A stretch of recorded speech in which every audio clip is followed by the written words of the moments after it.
Wrestling fans, a night to remember. Saturday, September 21st, the Picture Perfect Event Center, Jackson, Tennessee. Memphis Wrestling Hall of Fame ceremony comes to Jackson for the first time ever. The Rivalry of the Ages presentation to Jerry Lawler and Bill Dundee. Also, Handsome Jimmy Valiant, The Rock and Roll Express, Danny Davis, and tons more. Exclusive meet and greet at 3:30. Event to follow. Go to MemphisWrestlingHallOfFame.com to purchase tickets. Saturday, September 21st, Picture Perfect Event Center, 2310 North Highland, Jackson. A night to remember.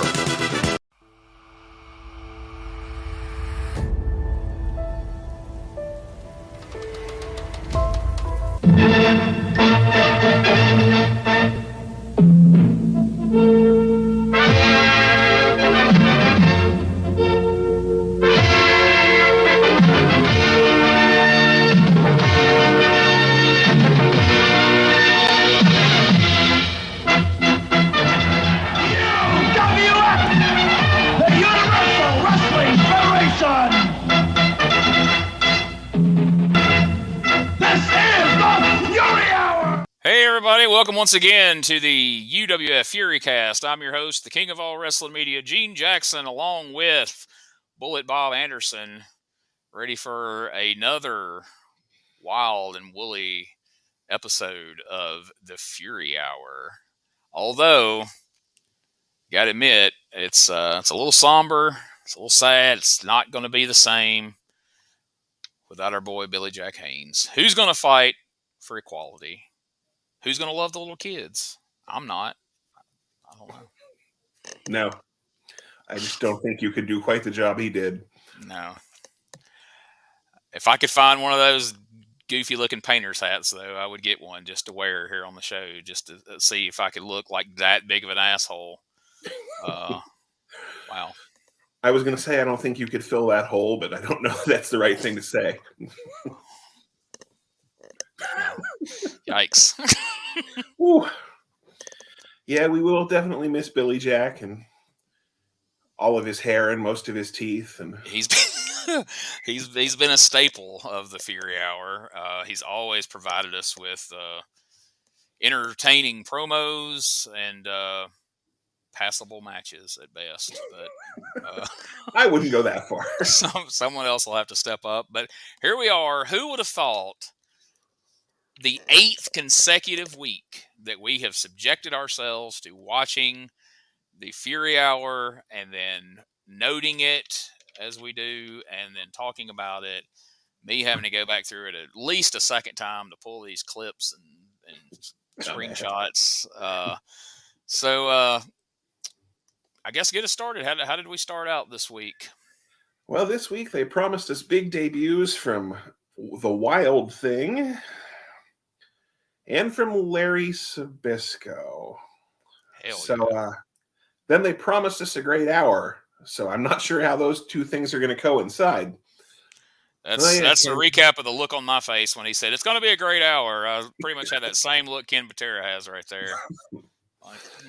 Yeah, Larry Zbyzsko and great hour. I don't see how those two things go. Hey, I'm psyched. Yes, we lost Billy Jack Haynes, boo-hoo. But we got the living freaking legend, the cruncher himself, Larry Zbyzsko, stepping in to fill the void. So it's going to be all right. Well, he hadn't crunched anything yet. He just lost the Team Challenge Series. Yeah, he's coming off the loss of the Team Challenge Series. So he's got something to prove. He's coming in hot, you know. He's still got the AWA belt with him. And won that prestigious battle royal. Hey. Anybody can beat one man to win a world championship, but not just anybody can beat, 11, 14. It was some weird number. It was some weird number. It wasn't a round number. It was like 13, maybe 17. I don't know. But he won. Nikita Koloff was in there somewhere, so maybe that'll come into play at some point. You know, Nikita, like, I remember you from Battle Royal, you know, and they'll pick back up with that hot feud if we can, if we're lucky, if only we're lucky. Yeah.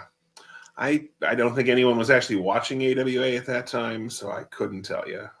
Not in the crowd anyway. Was that when they had the green screens down both sides? Towards the end of the Team Challenge Series is when they started using the green screens. The weirdest looking, if you've never seen those, folks, and can get your hands on some of that footage, that is some of the oddest shit to watch. much. This was long. I mean, now looking back, maybe after you watch the Thunderdome and the empty arena COVID matches, yeah, it's not. But back in 1990, when all we'd ever seen was packed arenas, or at the very least full studios, to watch guys bumble fucking around in front of a green screen, Jake the Milkman Milliman, and the fucking, what was that Russian, like Soldat Houston? Soldat Houston. And bless their heart, the Destruction Crew, not quite yet the Beverly Brothers. People ask, I've had friends be like, man, I can't believe those guys went to the WWF and agreed to be the Beverly Brothers. Like, dude, they were wrestling in front of green screens and no crowd. I'm sure they would have went up there and done anything to be, had a stable job and a paycheck. So don't knock the guys. Although that was the most awful fucking game. Like, I really like the Destruction Crew. I'll even take the Minnesota Wrecking Crew too with the mask if I have to, because they were wrestling the Steiner brothers, but the Beverly Brothers never quite got into that. Like it or not, they were sure murdering jobbers with that fucking finish. Oh man, a couple, like almost literally. Like I'm surprised there's not still ongoing litigation on a couple of those. 'Cause, whew, broken necks. Yes. So we're going to open the show with the debut of the Wild Thing. And just from the time he exits the curtain till he gets to the ring, if you took a shot every time Herb and Bruno said Wild Thing, you'd be fucking drunk by... You wouldn't have to watch the rest of the show. Hey, the Wild Thing, Herb. He's very wild. Oh, yes, the Wild Thing. And Herb's description of him as one of these up-and-coming rocker kind of guys, I thought was pretty spot on. Up-and-coming rocker kind of guys. Though I do have to say, like, if you look at the terrible outfit he wears to the ring, I can see we're both... I mean, because this was, what, 90? 1990. So I can see where both Scotty Flamingo and Van Hammer may have been stolen from this gimmick. I mean, True. If we're being completely honest. Well, let's take a look. We got some highlights of the Wild Thing. Because, again, just remember, this is the debut of Steve Ray, and he would go on to play a pretty big part of the Universal Wrestling Federation moving forward. So let's take a look at our very first look at the Wild Thing from Kansas City, Missouri, because where else would somebody called the Wild Thing come from? And he does give you action in that ring. Looks like a side bear hug here he's trying to do. He's got a headlock on him, but he doesn't have it quite on right. Wild Thing whips Sataki to the ropes. Back, another clothesline. I think he caught Sataki by surprise right there. Picks him up for the count. One. No, he's not going to get him.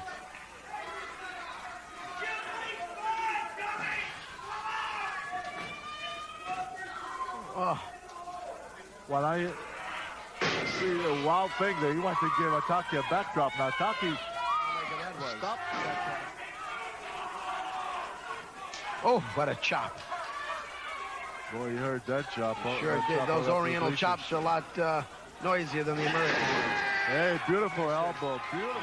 When he reversed, he was sling. Let's see. He's going to the top rope. Let's see what he's going to do here. Yes, he is. I don't think Itaki knows where he is. He looks a little dazed. Wild Thing getting off the top rope. Wow, hits him with a clothesline right to the neck. Whoa, body slam. 1, 2, 3. He's got him. The Wild Thing takes the no care. The sweep.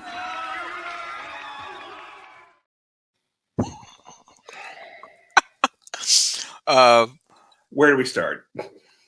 Let's start. I liked it. I like the first thing that you hear when that clip starts is he's got him in a headlock. He doesn't have it on quite right. He botched a headlock. This is off to a bad start. And then that backdrop was something else. Oh, the audible groan from Herb because all the shittiness we've seen on here, he doesn't sell it, but they botched that backdrop, and he goes, "Oh." And then they just go right to a backdrop from this standing position. It was terrible. And then we have Herb labeling the chops as Oriental. So I wrote this down because I wanted to get the wording right. Oriental chops are noisier than American ones. There's so much wrong with that statement. Yes. Let's just leave it there. I mean, goddamn, we're gonna have to call Billy Jack I back to say, fucking slap I Herb know around. if Billy Jack wasn't already living the high life in Portland, I'm sure he would have came back. Don't you talk about the Orientals like that. Their chops are not any noisier or any more noisier or less noisier than our chops. We'll just go with the fact that Oriental is to describe rugs or not the people. Okay, leave it at that. They spent way too much time in this match talking about his wardrobe. I don't know if you noticed that. Like, they were constantly talking about the color of his boots, the color of the shit he wore to the ring, the color of his tights. Like, they were fucking obsessed with it. It was a little weird. I mean, I don't know if it's just because he's new. They didn't know anything else about him, and they're just like, talk about what we see. His hair, his tights, his boots, the color. Yeah. Like, I don't know, but yeah, like I say, it was almost like an unhealthy obsession there. And I like that. So he goes up to the top rope. Now, keep in mind, folks, this is 1990. It was not everybody's diving to the floor. And if you think back across all the time we've watched in 8 episodes of the UWF, no one has dove from the top rope out to the floor, to my knowledge. Not that I remember. He dives out, and Herb excited goes, he dives on the top rope with a big clothesline to the neck. Well, where else is he going to clothesline him? Clothesline to the knees. So yeah, no, the finish was good. He hits the big clothesline to the floor. It looks exciting. He goes back in. He hits a nice power slam. All in all, decent debut. But hey, at least it was somebody fucking different. It wasn't the same 6 guys we've seen for the last 7 weeks.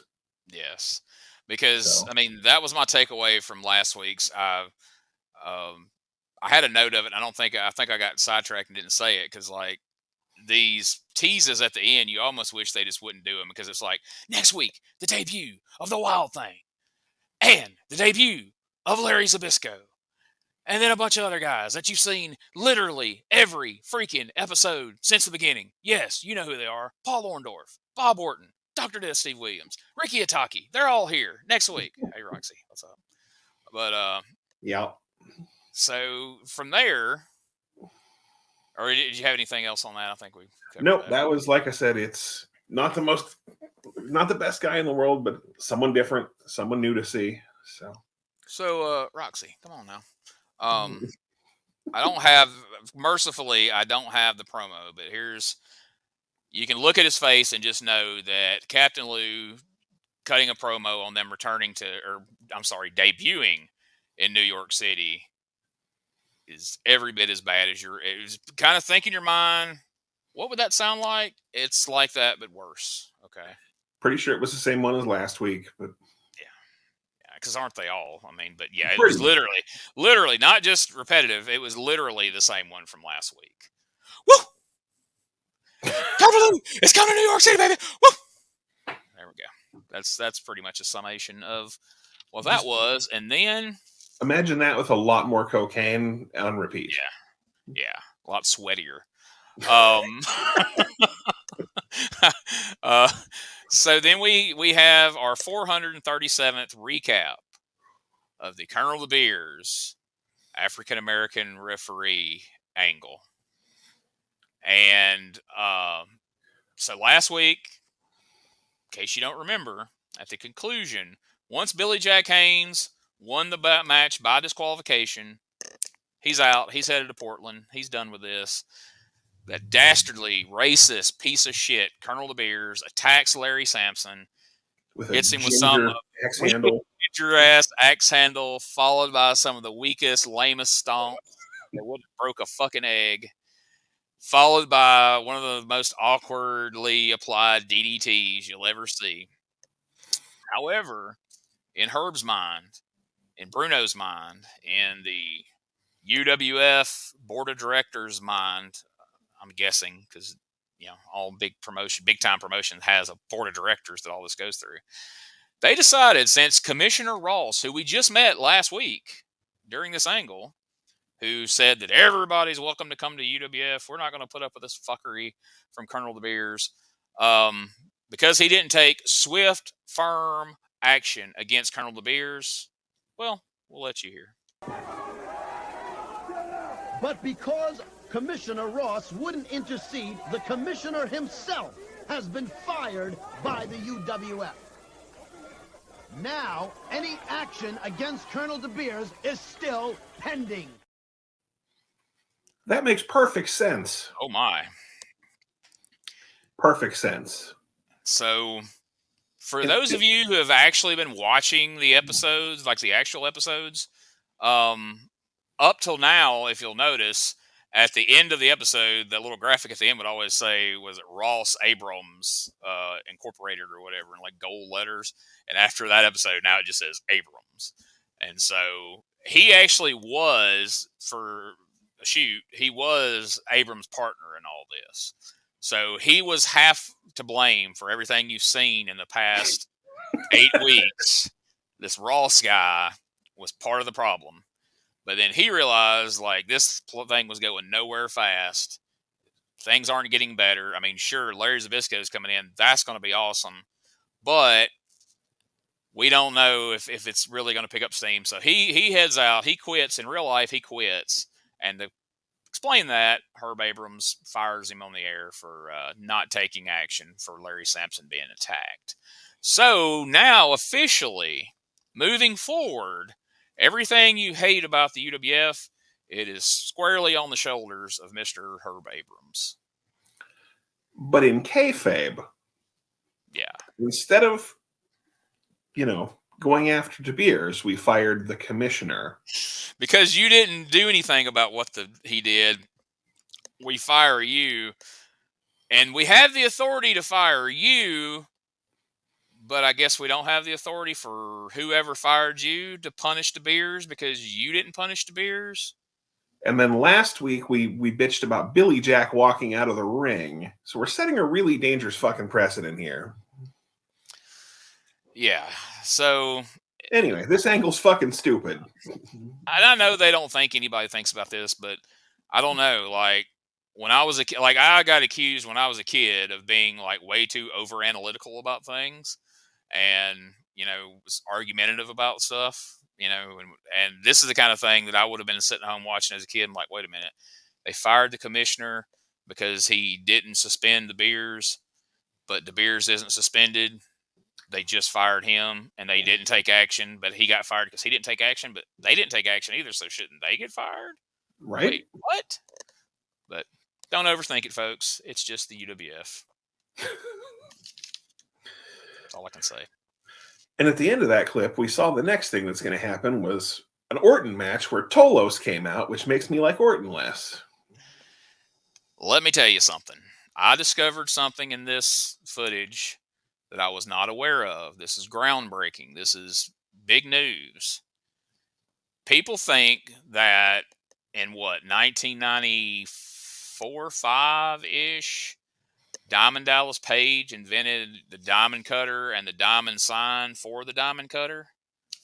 Well, they're wrong, because in 1990, I have photographic proof that John fucking Tolos invented. Boom, look at that.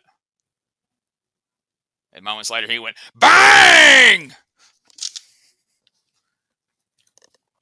He just didn't get the move, which is, what really got it over. But he did invent that hand sign. So later in years later on, whenever DDP and who was it, Jay-Z or whatever rapper it was that was doing his sign, they got into a big legal battle. And I think DDP won. I think DDP got a settlement over that. All that money should have been going to John Tolos because he invented it in 1990 on an episode of the UWF Fury Hour, episode 8 to be exact. So, fun fact. Or fun bullshit. Maybe it's not a fact. I don't know. But there you see it. I mean, photos don't lie. I mean, you look at the shape of his mouth. You can tell he's saying bang right there. And Orton's like, what are you doing? What are we talking about? Bang.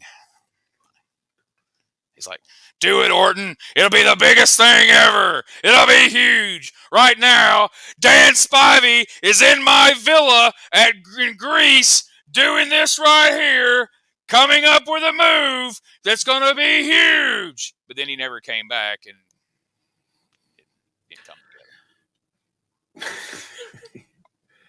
TOLOS spells shut the fuck up, Gene. TOLOS spells diamond cutter, see? TOLOS spells bang! I'm through digressing. Are you There you done? see another sloppy fucking superplex. Apparently, throughout the run in UWF, Bob Orton was off kilter on superplexes. This was a strange match for Orton. He hit a really, really nice looking butterfly suplex, pivoted the superplex again, and then he tried for a slingshot suplex that looked like he completely fucked it up. But the weirdest thing to me, if you watch this match, I swear to you, Bruno had a fucking hard-on for the jobber. Like, he literally spent the whole match. This guy has a really nice body. I expected a whole lot more from this guy. Like, the whole match, he's going on and on. Like, I think he expected this jobber to, like, fucking rip off his tights Chippendale style and beat the fuck out of Orton or something. Like, he goes on the whole match about how he's in love with this fucking guy. You know why he was in love and impressed with this guy? This guy rode the freaking stretcher previously from the he fell victim to the Viking. This guy took not one, but 2 elbow drops of death from the Viking, and he returned to wrestle Bob Orton and looked tremendous doing it. So, I mean, that's why Bruno was amazed. Like, this guy, he should be dead right now, you know. And another little known fact, while I'm throwing out little known facts that nobody knew, in this match, Bob Orton did a slingshot suplex so terrible it made Tully Blanchard find God and leave wrestling to go be a preacher for the next 20 years. True story. Oh, shit. God damn it, turn that shit off. Diamond John Tolos, if only he would have ran with it. Who knows what would have happened? We might not all be doing DDP yoga these days. It could have changed everything. But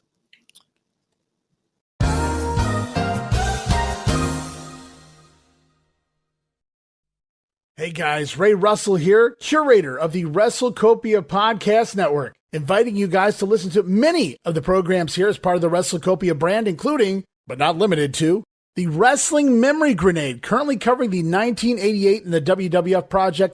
You can also listen to the Regional Wrestling Podcast, where we talk the territories, whether it's Jamie Ward with Georgia 81, Roman Gomez with the UWF in 1986, or Gene Jackson covering Memphis in 85. 3 projects going on right now over there at Regional Wrestling. You can also listen to the Wrestling Stoop with the legend himself, Bob Roop. Bob goes back in time each and every week, covering not just his career, but countless stories and interactions with hundreds of wrestling names spanning his 2 decades in the business.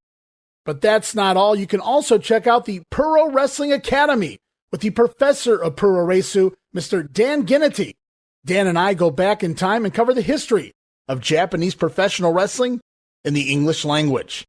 And you can listen to all of those shows and more, all part of the WrestleCopia Podcast Network, located over at WrestleCopia.com. That's WrestleCopia.com, and anywhere your podcast streaming needs are met, from Apple to Spotify, Pocket Cast, and beyond.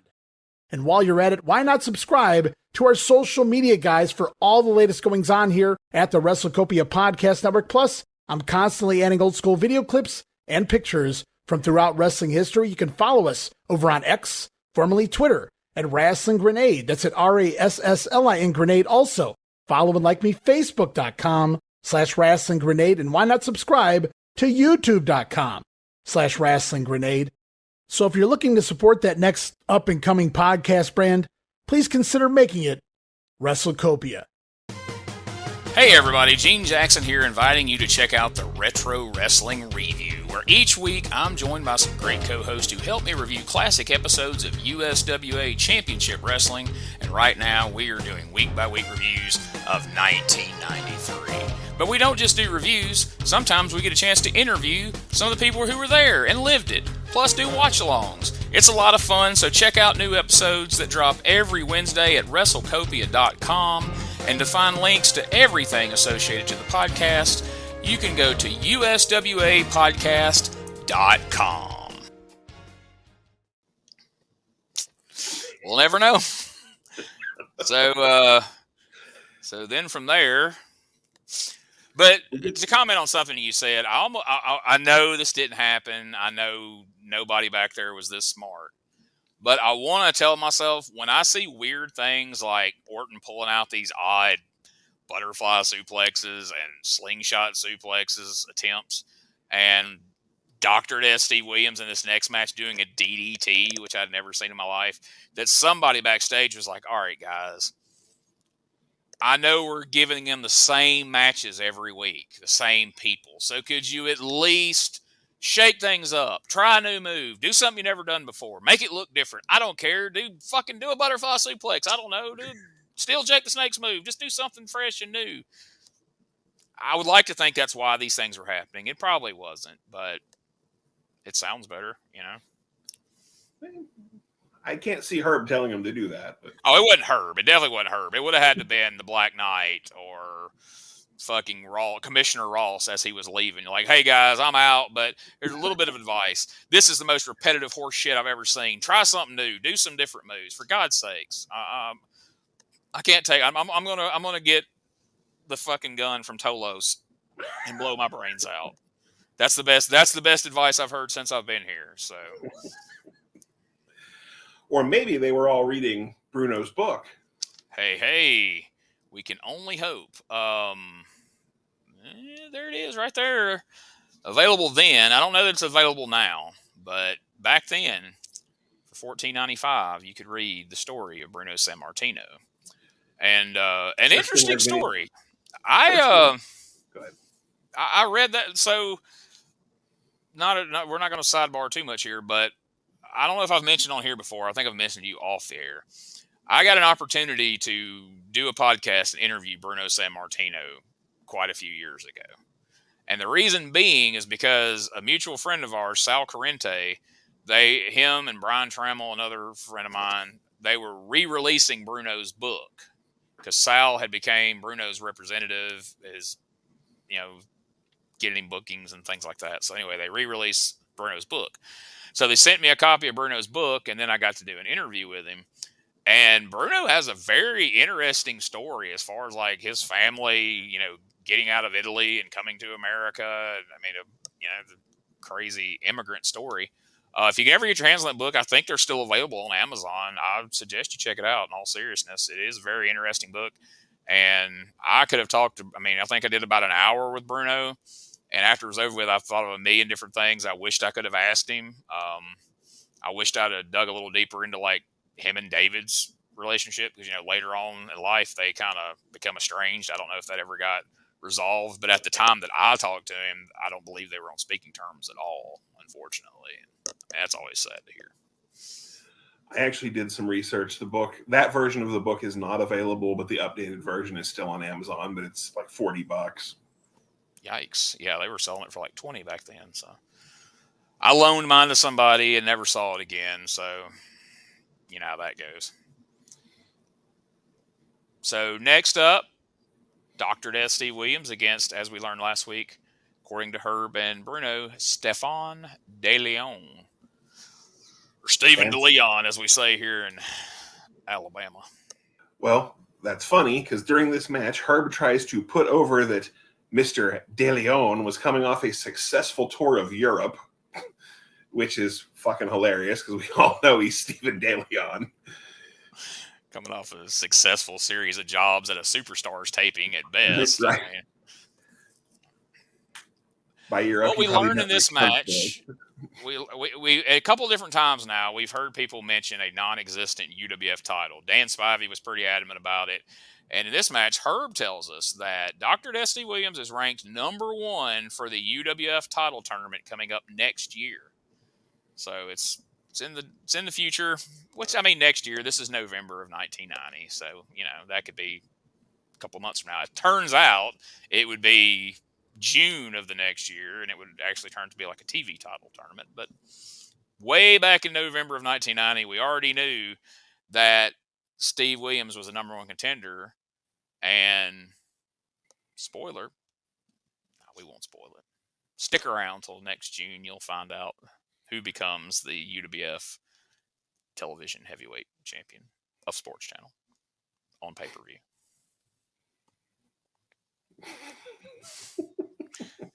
Dr. Dez executes a DDT. He does. And that was pretty much the highlight of the fucking match. So They cut to the crowd, and it appeared Mil Mascaras was in the crowd.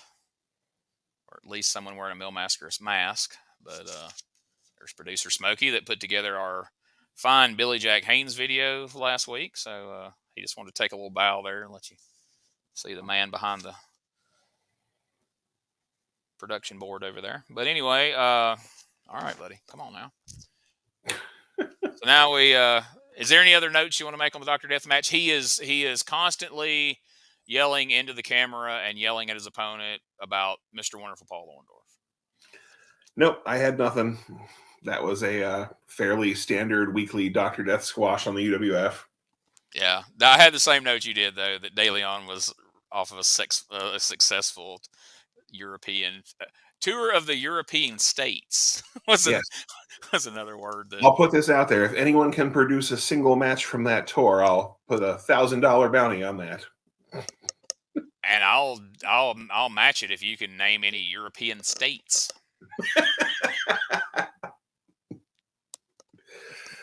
I guess that's part of the work there. Is like, well, you can't prove he didn't have a successful tour of European states because there are no European states.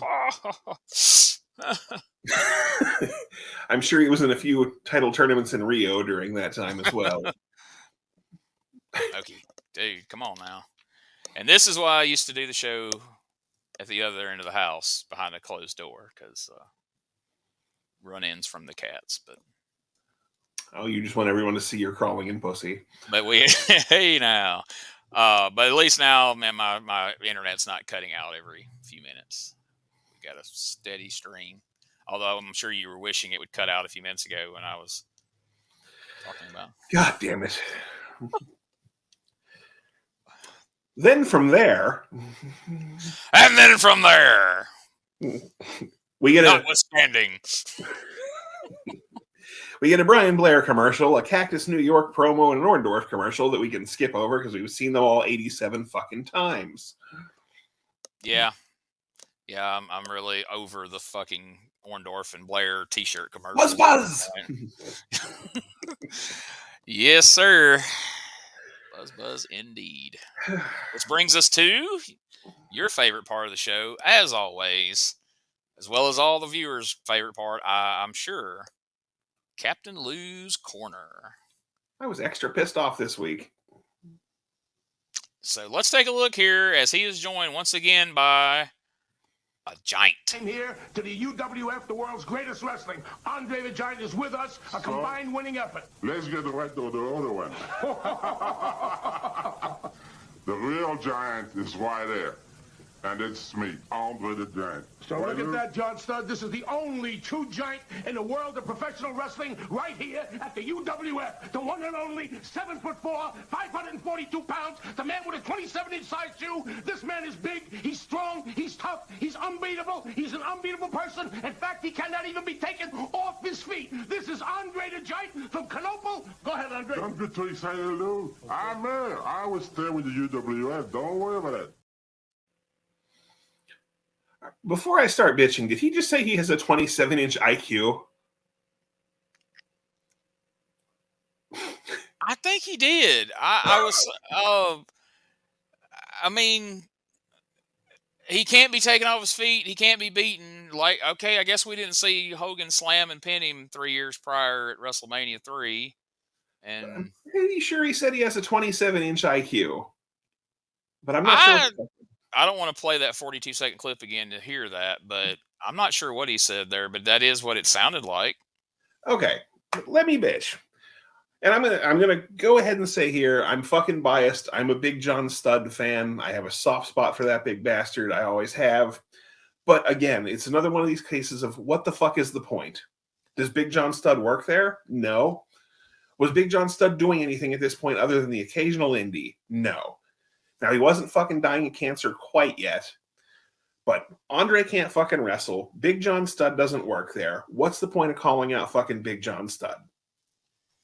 According to the book, Herb had approached him at a gym and was trying to talk him into coming in, and apparently the mark in him thought that if Andre the Giant calls him out in a promo, maybe he'll get fired up to come in. It's like, really? Do you think that's really how wrestling works, dude? And then secondly, I think we all know that LJN was sawed in half previously, because there's no way in hell he tore that sumbitch in half. You'd have to be goddamn Bill Kazmaier to tear one of them motherfuckers in half. Well, see, that's what I was going to say. That is pretty genius because, I mean, yeah, Ken Patera back in the day could put his back against the wall and hold back a van with the wheels spinning, and Mark Henry can pull a bus, and all the feats of strength, Dino Bravo and bench press and all that shit. But if you want to impress me, rip a fucking Big John Stud LJN in two, because any of us that had those as a kid knows that's pretty much next to impossible. I mean, I'm pretty sure if you were like 2 7-year-olds and one hit the other one in the head with one of those, you could kill a kid. Oh, yeah. I mean, Big John Studd and King Kong Bundy was a lethal tag team on TV, but their LJNs were capable of murder. Number one, you couldn't even pre-cut and rip a Bundy in half. That was not. No. You couldn't do it. That was the heaviest. I mean, that would be like hitting somebody with a damn bowling ball. But Big John Studd was right there with him. There's a lot of rubber went into those two, so to speak. Just a piece. I didn't mean that the way it sounded. No offense. No, you ain't wrong. I mean, shit, you throw a Bundy LJN across the room, you could easily kill a motherfucker. Oh, yeah. I mean, that trial, people will be like, have you, they pass it around the jury. They're like, oh, he had intent to murder. Like, you don't throw that without, bad intentions. So. Yeah, I remember they recalled that ring years later and said little kids could become impaled on the ring post. I'm like, what about the fucking toys? You could brain a motherfucker with that. Exactly. They're like, well, that's the problem. Once you've caved somebody's head in with a King Kong Bundy doll, they could fall back and then be stabbed on the ring post. And you're not going to live through both. So anyway, again, the Albano segment, like every fucking week, builds to nothing. So what do we follow it up with? Another promo that builds to fucking nothing. And I'm not even bitching because it's Tolos. It's a Tolos Orton promo, and Orton doesn't say a goddamn word. Literally, you can't get a word in with Tolos. Are you kidding? But literally, the whole promo, Tolos puts himself over. He mentions Spivey, who's not there anymore. It doesn't matter. Fucking he's in my villa in Greece, and this guy too. The fucker who can't do a slingshot suplex to save his life. But you know who can do a slingshot suplex? Dan Spivey, who's in my villa in Greece practicing the slingshot suplex. Get his t-shirt. Again, giant waste of fucking time. Giant waste of time. Yes, giant waste of time. Next. Suddenly, we find ourselves without the bounty hunter, the headhunter. He's gone. We can only assume he took Tolos' advice. He blew his brains out. He's no longer with us. And ironically, Spitball Patterson suddenly returns to the UWF completely by coincidence. 100% coincidence. Takes on Paul, Mr. Wonderful Orndorff. Now, once again, he's gotten me every time. I'm looking at the size of Spitball Patterson, and I'm like, man, I don't know if Orndorff's going to pull a pile driver off on this guy. But I will say, Patterson got a shocking amount of offense in this match. Yeah, I think he forgot he didn't have his mask on so far. Yeah, I'm sure Orndorff's like, calm down. You ain't got a hood on no more, dude. You're Spitball again. But not doing that. Orndorff does start making the comeback. He pulls off the elbow drop. Doesn't get enough of the shaky knees in for my tastes. But do we want to take a look now at what he should have done that would have, or we want to save that? Let's cleanse the palate with what the elbow drop should look like. If Orndorff would apply the elbow drop this way, no, then it would have been a game changer. He wouldn't even have to hit the pile driver. We could just wrap it up right here. Take a look at this. That's how you do it. Okay, so we'll come back to UWF just a second. I had seen that a lot over the years, different times, and you brought it up the other day. That has got to be a rib on somebody, right? Like, he does this crazy. I mean, I've seen him do a little bit of jive before the elbow, but just this ridiculous over the top setup to this elbow, And then Disco Inferno sells it like Shawn Michaels taking a big boot from Hulk Hogan at SummerSlam. They had to have been messing with somebody, don't you think? Like, I mean, he'd always done a little bit of stupidity before the elbow drop ever since he'd been in WCW. Holy shit, though, dude. That's another level. That's funny. I mean, it's funny. I'm not complaining. I'm just saying, I can't imagine afterwards Bischoff wasn't like, Paul, what the fuck? Like, oh no, I assume they were trying. How am I supposed to call that? Like, Jesus.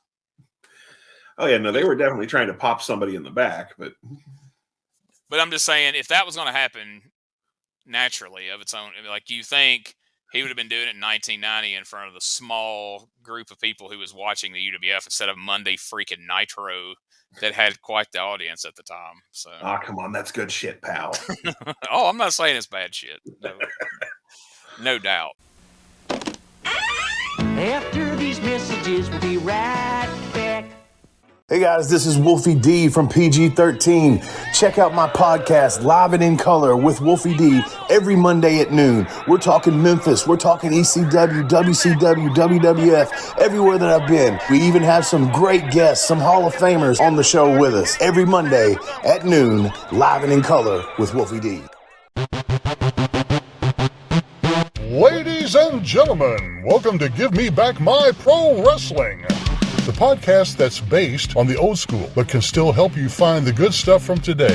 Jimmy Street and the Plastic Sheik, Jared, are the undisputed tag team champions of the wrestling podcast world. From thought-provoking topics to superstar interviews to action figure expertise. This team does it all, and all they ask is, give me back my pro wrestling!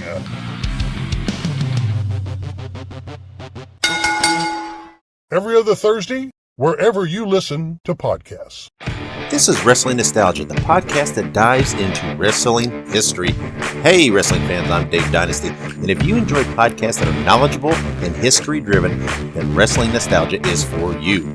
With great guests and fun interviews, there are over 200 episodes in our archives.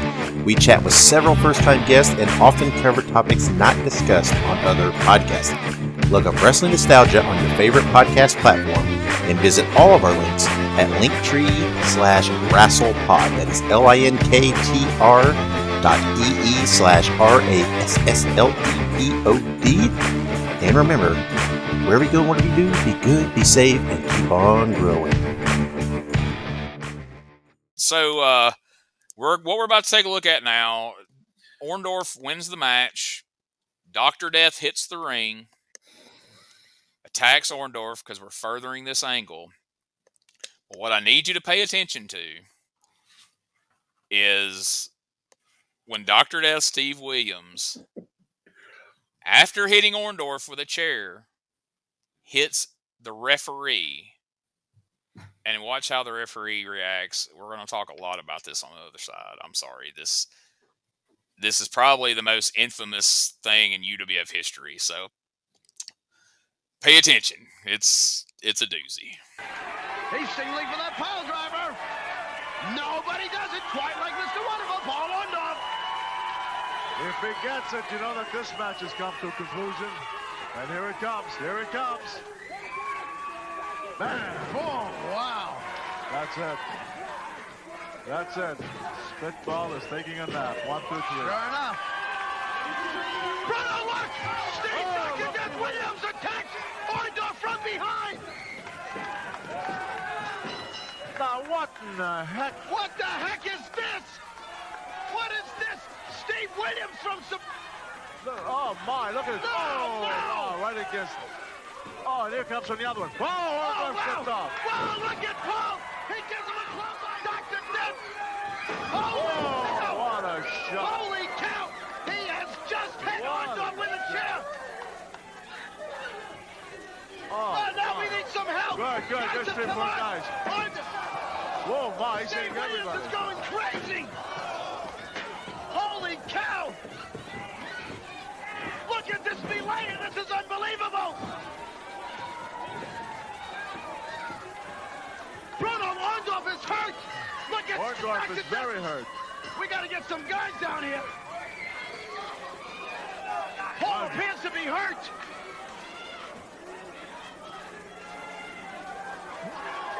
what's Dr. Death is manhandling everybody They here. can't hold him down. You got about 6 guys there. They can't stop Williams. Look at him. He wants to get. Holy shit. So, I mean, I don't know if we've talked about this on here before, but so I got trained to wrestle in like 1997 and wrestled off and on for years, then later managed and did a bunch of different things in the business.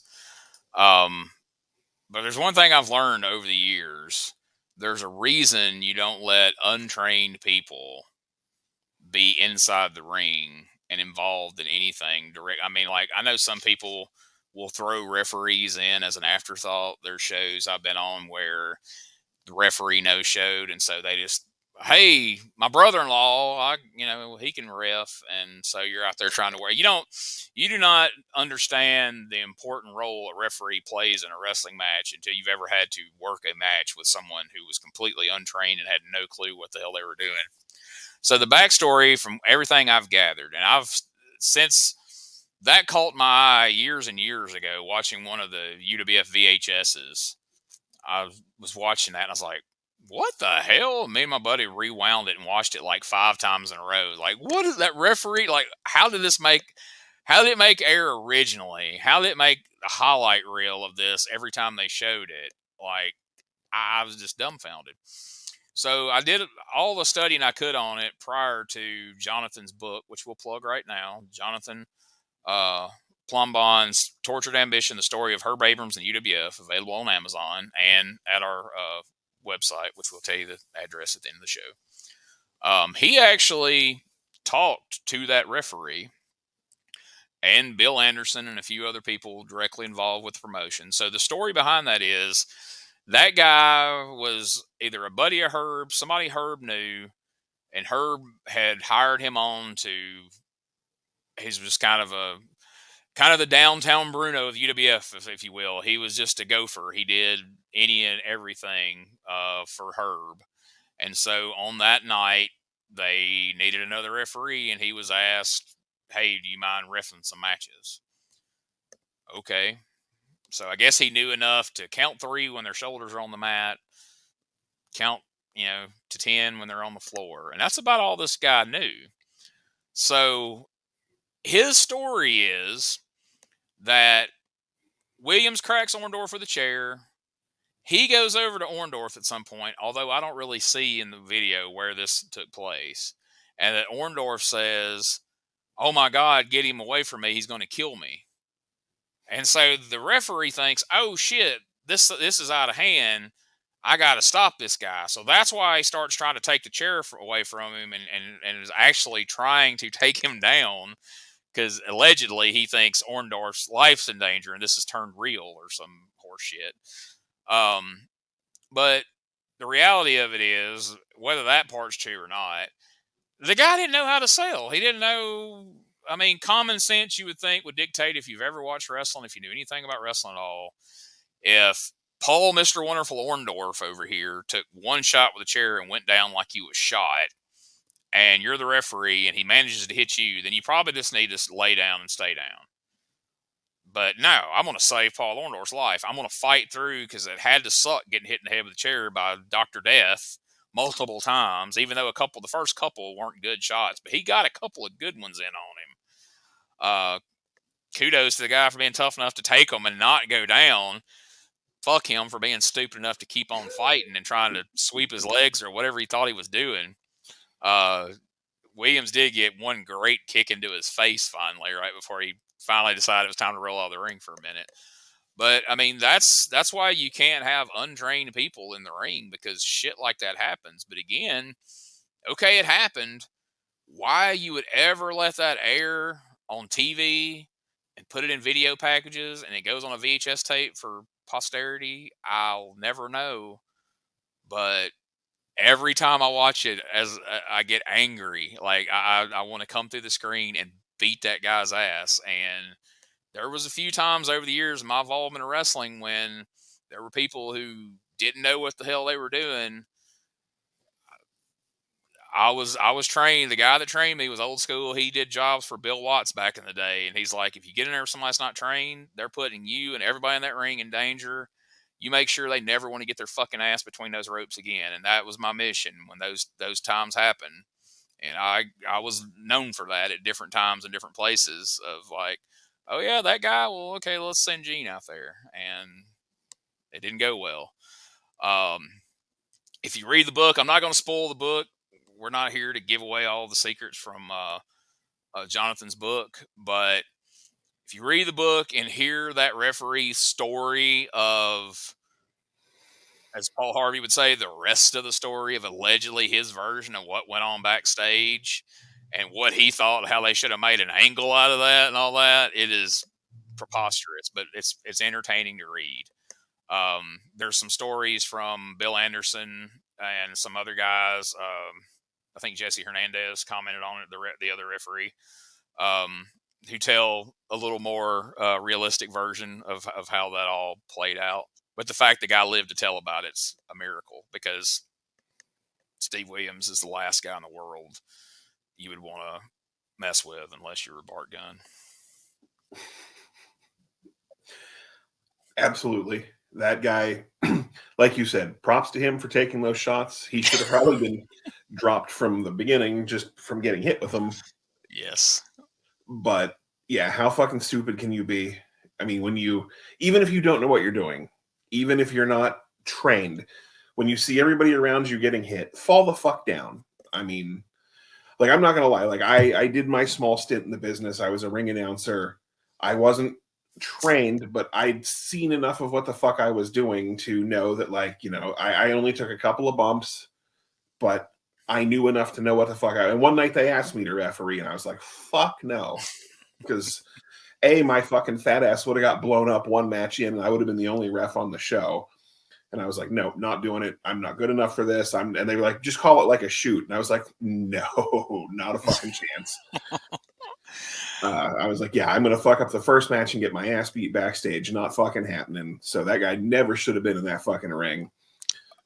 And just, yeah, the fact that, I mean, yeah, like you said, the Doc got that last kick in. The fact that Doc didn't go backstage and fucking destroy that guy's world blows my mind.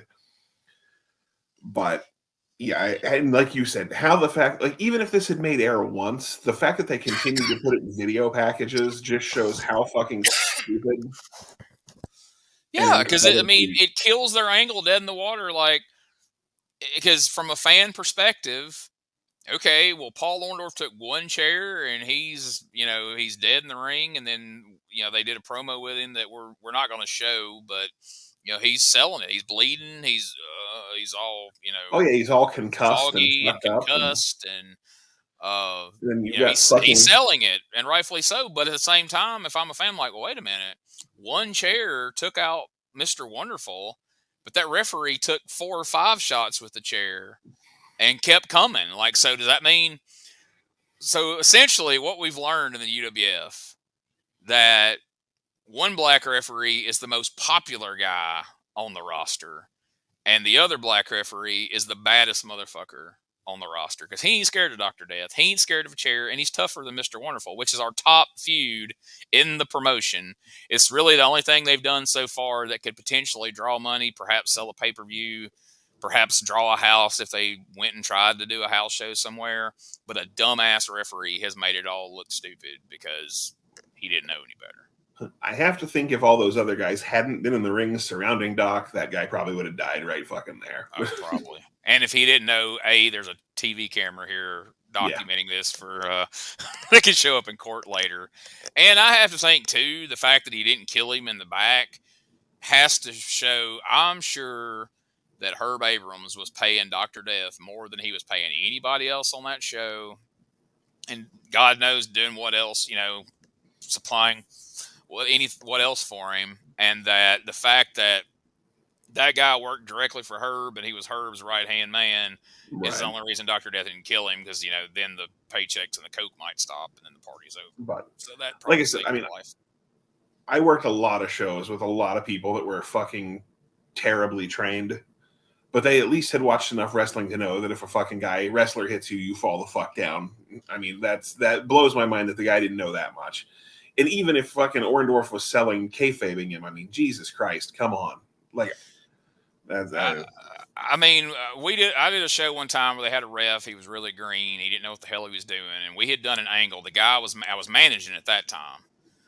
We had this deal where I had a briefcase that supposedly had something. It had a block of wood in it. I forget what the case was, but it had a big block of wood in it. And I was managing this guy, and he'd been undefeated for like 9 months. And the plan was he was going to go undefeated for a year. And then in the big payoff, the babyface was going to win and, put the guy over huge. Well, 9 months in, we do a match, and the referee fast counts the fucking finish before my guy could kick out because he was supposed to kick out. We were only 3 minutes into a 12-minute match. Referee fast counts and counts 3, and then he realizes he's screwed up, but they've already rang the bell. The guy's music's playing. I come into that ring with that briefcase with that block because it was a soft briefcase, but it had that block of wood in it. Come right across that guy's head. I beat the living piss out of that dude. He quit the business. That was his last fucking night. I beat him across the back and he was crawling out of the ring, and I followed him behind him. And I beat him all the way through the fucking curtain back to the dressing room, and he never came back because we've got 9 months worth of booking for nothing. It's all shot to shit. Of course, they came back next week saying it was a fast count. They kind of played it up, as if, the referee screwed us. But then that puts us as the baby faces because we got screwed. So there was no good way out of it. But anyway, there's nothing more difficult than trying to work around a referee who doesn't know what the hell they're doing. They can make a match, but they can certainly break a match. And I only reffed 2 or 3 times during my time in wrestling because I was always a fucking fat ass. So we got to a show one night and they didn't have a ref, and I drew the short straw, and I had to ref 5 matches. The first time I ever reffed, and I had to ref 5 matches. And the guys I rode with, my buddies, supposedly, ribbed me and went for a pinfall after every single thing they did. They went for a pin at least 60 times that match. And I'm up and down, up and down, up and down. I was so blown up after that one match, and it was the second match. I cussed them all the way back to Mississippi. Yeah, that was that night they wanted me to ref. There were 8 fucking matches. They wanted me to do all of them, and the only ref shirt they had was a large. And I was like, what the fuck am I going to do with a large? Out there blown up in a shirt too small. Yeah, that sounds like a good time, guys. No. But moving on. Anyway, like I say, that's one of the lowlights of the UWF. Now, another lowlight, if you will. So, like I said, we're not going to show the promo from Mr. Wonderful. He's just selling that he's concussed, and like I said, we really don't show Mr. Wonderful promos on here because they're not fun because they're usually pretty good. Yeah. Dr. Death promos, on the other hand, not always so good. So this is going to have a lot going against it already because Dr. Death is probably, I'm sure, frustrated out of his mind over this whole referee debacle. He's probably out of his mind in other ways as well. So who do we send back to get a few words about this from him? Well, Captain fucking Lou, of course. Why wouldn't we? Now, Lou, you come out here in your corner and have the right to ask me, why'd I jump him from the back? Why'd I jump him from the back? I am Dr. Death Steve Williams. I go front forward. I don't go behind the back. That's why I tell everybody, watch your back.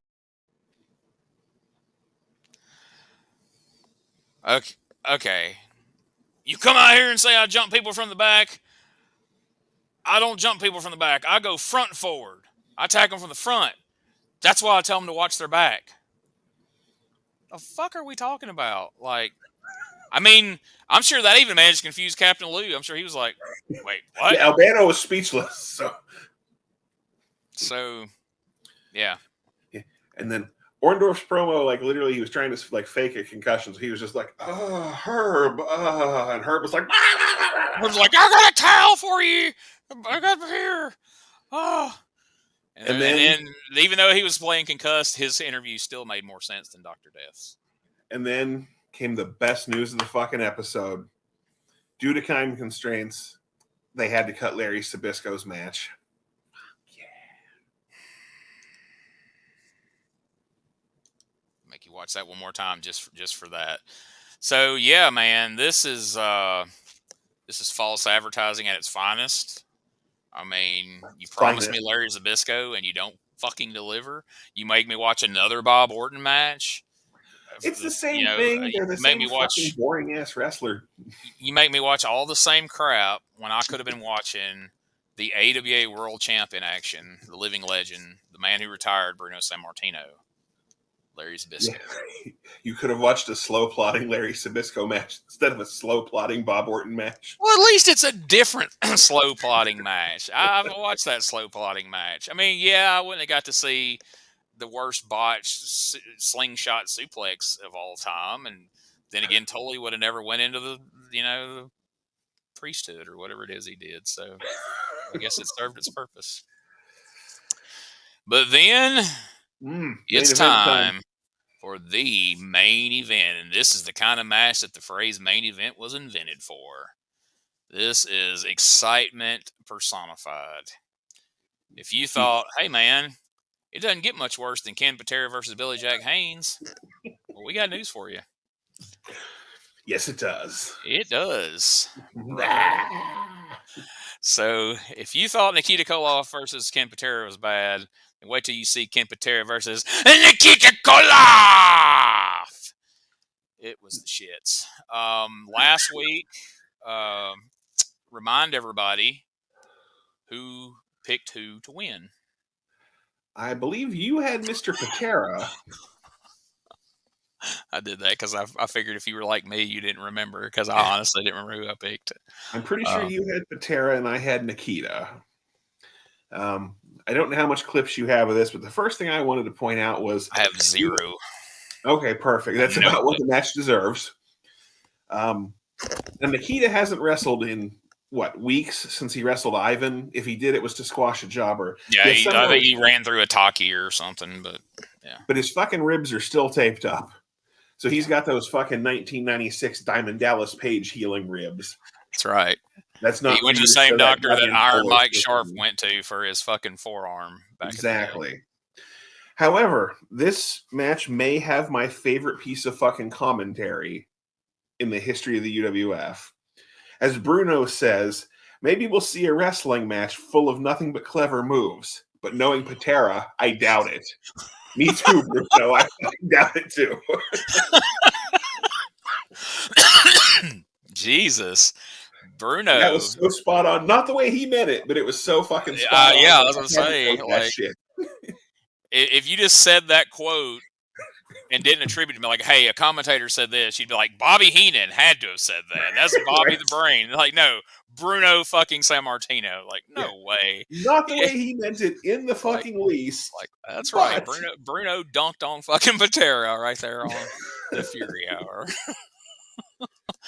So, and then, my other favorite part of the match, Herb is rambling on about an Olympian taking on a Russian. He's like, this is just like Rocky V.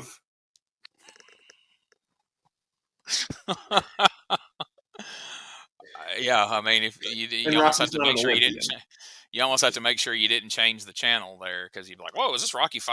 Like, right? This is totally like Rocky V. Go for it with Tommy Gunn.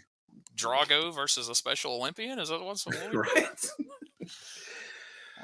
So yes, so this match is absolutely a battle of who can show how powerful they are in the most slow, plodding, boring fucking way possible. And just when it's starting to pick up beyond the fucking pace of turtles fucking, we're out of time. They finally pulled the Bill Watts UWF. We're out of time. You're going to have to check it out next week to find out the winner of this match. So this week's temporarily a draw until we find out next week the exciting conclusion of Patera versus Koloff 1, because we can only hope it's going to be at least like a trilogy or something of bad matches.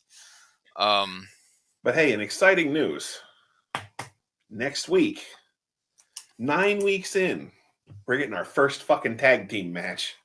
2 versus 2. Twice the shittiness. Twice the.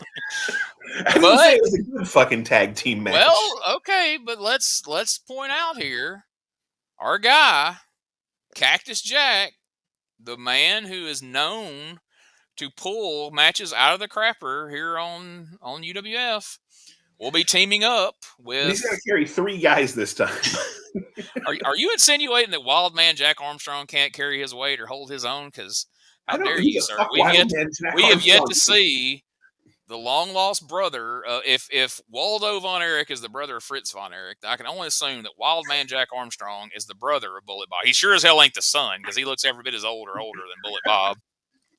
So I assume he's the brother of Bullet Bob Armstrong. Wild Man Jack Armstrong, of course, would later inspire Wild Man Mark Marrow in WWF.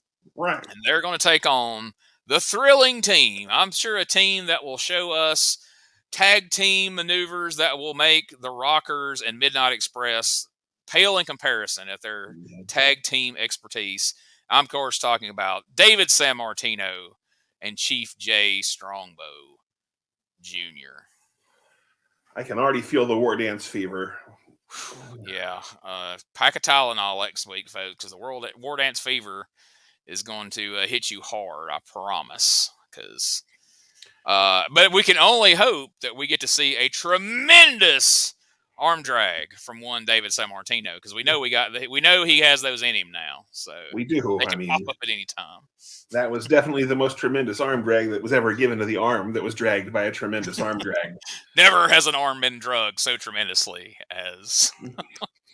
That's why Billy Jack just packed up and left. He's like, I can't compete with that. I mean, I can throw a one-legged drop kick with the best of them, but right. Arm He's drags like, I put saved race relations, but I can't do an arm drag. I'm out. Going back to Portland. Fuck this shit. So. I'm going back to Portland where they appreciate a shitty arm drag. Exactly. Before they finally shut that shit down for good. He's like, I'm going back to fucking Dono and work with fucking Demolition Crush and Rip Oliver till the end of fucking time. And the Grappler, who sometimes has a mask, sometimes has his face painted. We don't know which. It makes it exciting. And sometimes Al Madril's wearing his mask doing the Fiesta Garden. We don't know why.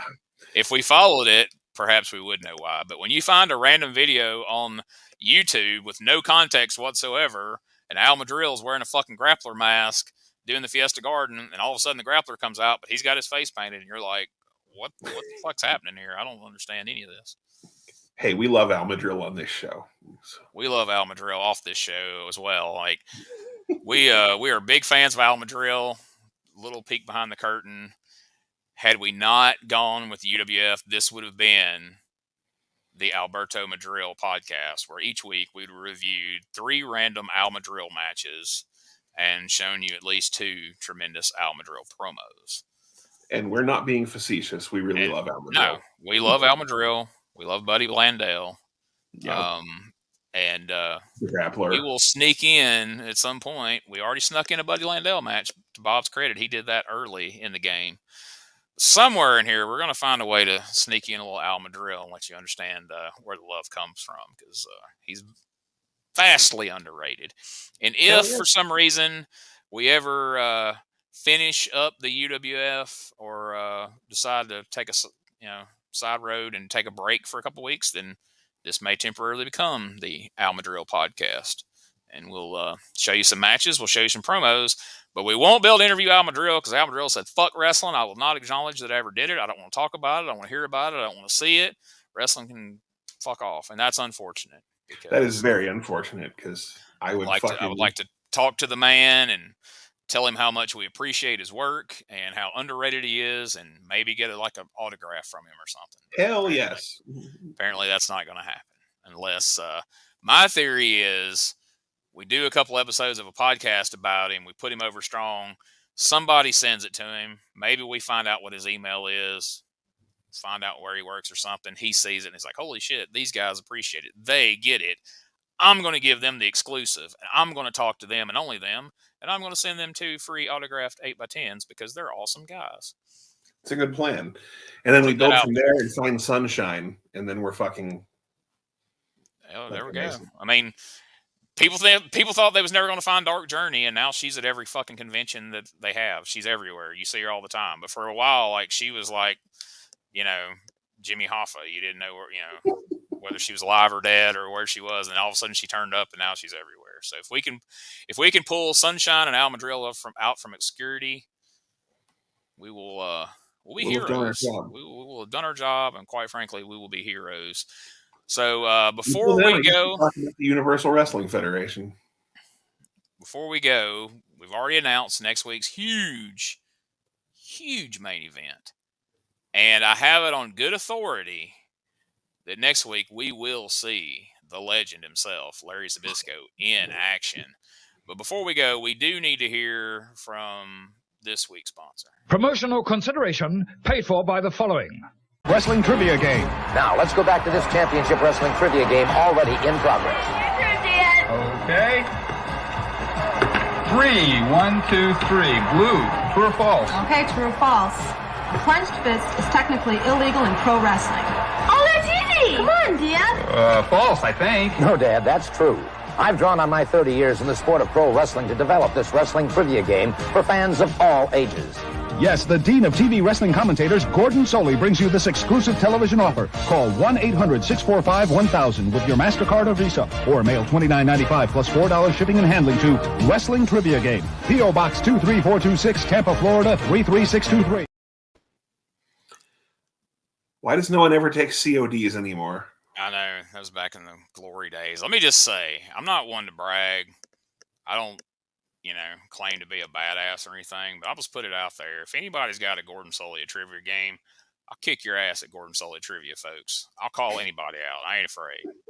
And I'm also always wanted one of those just because I'm kind of curious at considering what stage of his life that game came out in. If he really did develop this trivia game, like, are the questions and answers, do they match up, or was, who was the who was the masked assassins? It was Andre the Giant. Damn it. Jim the Owl Neidhart, and that black guy was Ted DiBiase. What was his name? Virgin. You know who I'm talking about. He was Soul Train Jones in Memphis. Hell, I don't remember his name. You know what I'm talking about. We have nothing but respect for Gordon Soley. We're just having fun. I mean, but it is well documented by no less than Jim freaking Ross that poor Gordon was a fan of the sauce towards the end there. I didn't know wrestlers had vices like that. Not many. Very few did, but unfortunately, Gordon was one of them. But most guys were pretty straight-laced. And is there anything else you would like to add before we bid everyone adieu for episode 8 of the Fury Cast? Because we've actually gone over an hour this time. That's. I just hope everyone has a good week and remembers Billy Jack Haynes. Yes, please. Do something in honor of Billy Jack this week, Put on a painter's hat backwards and go out in public, or, Or love some little... Oh, wait, never mind. Don't do that. Let's not be an advocate for that. But remember, just in case you're not sure... Hi, I know lots of you have been surprised, but you've been watching UWF. Hey, folks, before we get out of here, I'd just like to take a moment to tell you we appreciate you checking out the podcast. And if you would, do us a favor, subscribe, rate, and review the podcast wherever you're listening to this right now, wherever you're watching it. If you'll just take a moment to either subscribe, to rate, and review, let us know what you think. We hope you're liking it. But even if you're not, let us know what you would like to see changed, and we will take that into consideration as we move forward. So we really appreciate any feedback we can get. Also, we just want to say how proud we are to be a part of the WrestleCopia brand of wrestling podcast. Ray Russell brings you something for everyone over at WrestleCopia.com. Check out all the great wrestling podcasts available over there right now. And for all things related to the Retro Wrestling Review Podcast, you can go to uswapodcast.com and you can find links to everything we have there, our Facebook, our Twitter /X, our TikTok, our Instagram, our merch store. That's right. We've got shirts, we've got hats, we've got phone cases, we've got all kinds of great stuff. And it's all right there at our store. And you can find a link to it at uswapodcast.com. There's a link to the YouTube channel we're associated with, the Retro Wrestling Archive. You can find all that there. And if you have questions for us, if you saw something on the show that you have a question about or a comment about, if you've got some info to answer a question we have, or you had a question you want us to read on the air, if you want to work out an ad swap, if you want to have any kind of communication with us, you can go and send an email to uswapodcast@outlook.com, and I will get back to you just as quickly as humanly possible. And if you're a fan of Dangerous Conversations with Doug Gilbert, and if you've heard it, I know you are, check out DougGilbertPodcast.com for all things related to Doug's podcast. You can find links to our Facebook page for the show, our Twitter. You can find links to Doug's social media, his Twitter, his Facebook. All that's available there, plus a link to the YouTube channel. And if you have a question for Doug you would like for me to ask him on the air, you can send that question to DougGilbertPodcast@outlook.com, and we will get it added and it will get answered in a future episode just as quickly as we can work it in. So we appreciate you listening. Thank you so much, and we'll catch you here next week for more